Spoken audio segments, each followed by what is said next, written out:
I had only been stationed on Amber 6 for 3 days when the incident happened, though calling it an incident makes it sound more dramatic than it was. At the time, it didn't feel dramatic. Just confusing. Strange. A little terrifying, maybe, but mostly awkward. I had transferred to Amber 6 after a long deployment on Earth's frontier line, hoping for something calmer. The station was run jointly by humans and the Serathi, a species far more elegant and physically imposing than us, with shimmering bioluminescent markings, elongated limbs, and eyes that glowed faintly like stars behind fog. They were beautiful, like sculptures made of living light. And they were intimidating, especially Serathi women, who were culturally and biologically considered the warriors and protectors of their kind. Taller than human men, stronger than our heaviest exosuits, and trained from childhood in their own version of combat that looked more like dancing with knives than anything else. All of which made my first run-in with Commander Kerala even more complicated. I met her in the docking bay, where I was assigned to manage incoming supply shipments. She approached me like a shadow made of indigo silver, her armor plates reflecting the corridor lights in tiny starbursts. "You are the new human logistician," she said. Not a question. A statement. "Yes, ma'am," I replied. "Sergeant Isaac Hale." She studied me for an uncomfortably long few seconds, then tilted her head slowly, Serathi body language for acceptance. Her voice softened. "You will adapt." And that was our first conversation. If only I had known how much more personal things would become. The first encounter, strange customs. Over the next few days, I noticed something odd. Every time we crossed paths, mess hall, training bay, lift tubes, she stared. Not aggressively. Not judgmentally. But with a kind of thoughtful consideration that made me wonder if I had unknowingly violated some Serathi custom, or if my face was stuck with food crumbs I couldn't see. She rarely spoke to anyone, but she spoke to me. Always short, clipped lines, but still more than she gave others. "You walk heavily," she said once. "You breathe through your mouth sometimes," she commented another time. I had no idea if these were insults. But on the 5th day, everything changed. I was in the maintenance wing, recalibrating a faulty cargo scanner, when she approached me so silently I nearly jumped out of my skin. "Human," she said. "Isaac," I corrected automatically. She blinked. "Human Isaac. Just Isaac is fine." Her eyes glowed more brightly for a moment. "Isaac, then." It felt like I had just passed a test I didn't know I was taking. She took a step closer. Much closer. Then she leaned in, lowered her voice, and asked, "May I shower in your room?" The request, and my total confusion. I froze. There were many things I expected a Serathi commander to ask me, such as, "Why are you slacking on the supply manifests? Did you authorize the shipment? Why are humans so fragile?" Not this. Not that. My brain completely shut down. I managed. What? Kerala stared at me like I had asked her to explain the concept of gravity. "Your bathing unit. I request permission to use it." "My shower?" "Yes." She gestured toward her armor. "Mine is malfunctioning." Oh. Relief washed over me. Right. Got it. "You need to use one, and mine is closest to your quarters?" She blinked slowly, Serathi confusion. "No." "I selected you." "Me?" "You," she repeated. "But why?" I asked, now more baffled than ever. Her markings dimmed and brightened in a slow, rhythmic pulse, Serathi embarrassment. "It is a matter of trust." Trust? Over a shower? I had no idea what that meant, but before I could ask, she spoke again. "I will return in 1 hour. Prepare your room." And with that, she turned and walked away, leaving me standing in the hallway feeling like someone had hit the pause button on my understanding of a universe. The middle. The truth about Serathi showers. I spent the entire hour cleaning my room as if the Empress of the galaxy was coming to inspect it. When the chimes sounded, my heart jumped. Kerala stepped inside, now without armor, wearing a dark, form-fitting Serathi undersuit that shimmered faintly like starlight. She looked softer.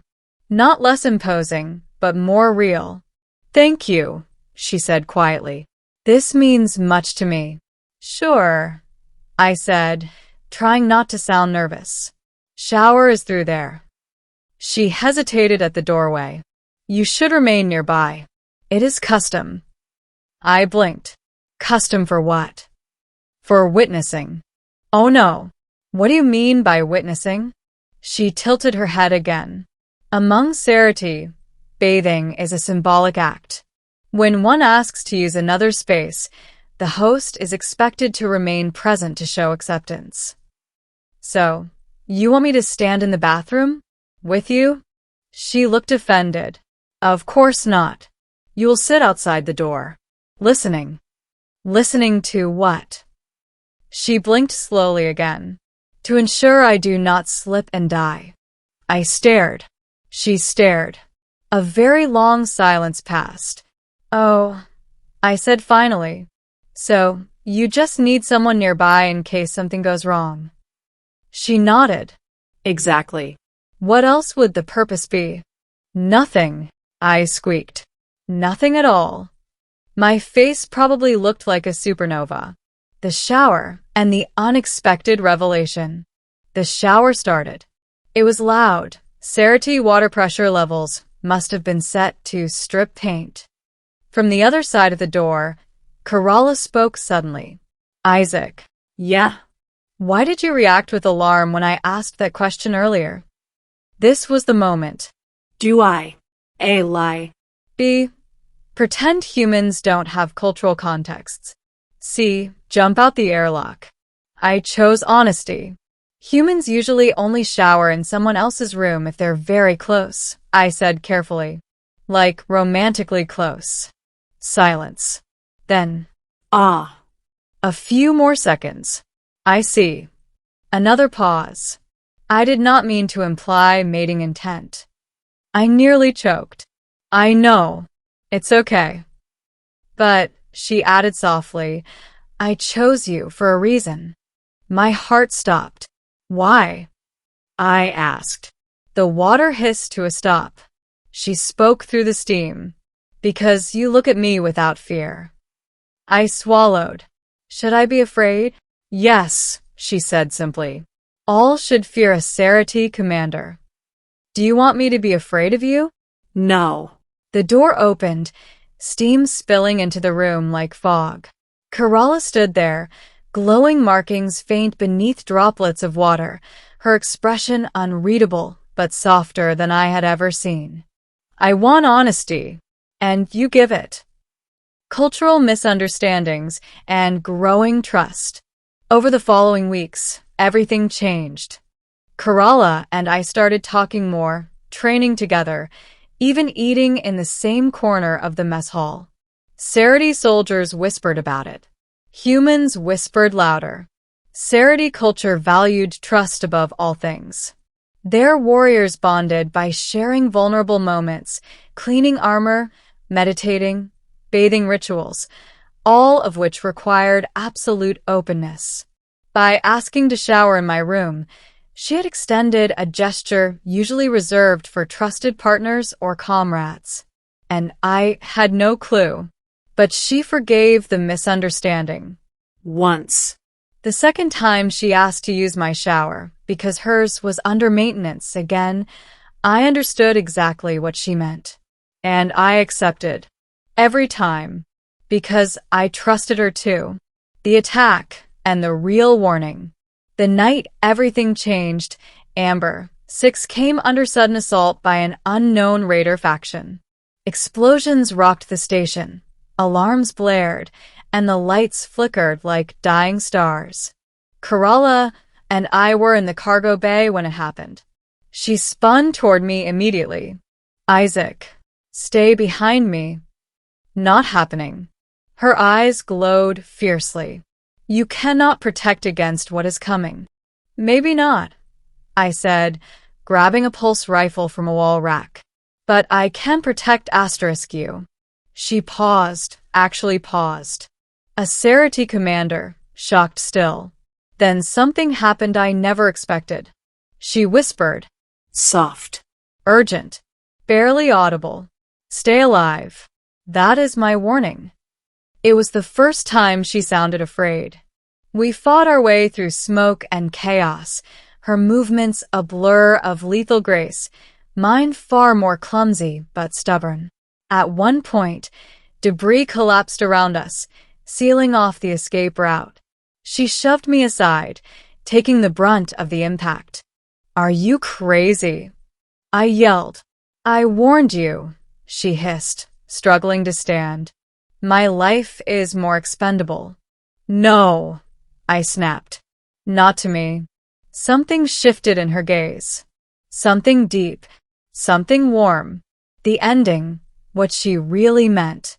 After the battle, the station lay damaged but standing. Casualties were high, but we survived. She survived. Days later, she came to my room again, this time without armor, without rank, without formality. She sat on the edge of my bunk, hands clasped. You listened, she said softly, when I whispered my warning. You always listen. I care, I said honestly. Her glowing eyes softened. Then I must tell you what asking for your shower truly meant. I swallowed. I figured it was about trust. It was, she whispered, but more than that. She reached out, placing a hand on mine, a gesture intimate in Serathi culture. It is a ritual, a request to share one's space, one's vulnerability, one's future. My breath caught. You mean? Yes, she said. I chose you. My heart felt like it was trying to escape my chest. Kerala, did you mean all this from the beginning? No, she said. At first, I simply found you curious. What changed? You listened, she repeated, when no one else ever does. She leaned close, her forehead gently touching mine in the Serathi gesture of deep connection. And now, she whispered, I ask again. Ask what? Her markings glowed warmly. May I shower in your room?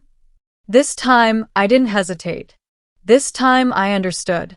This time, I said, yes. And she smiled, truly smiled for the first time since I met her.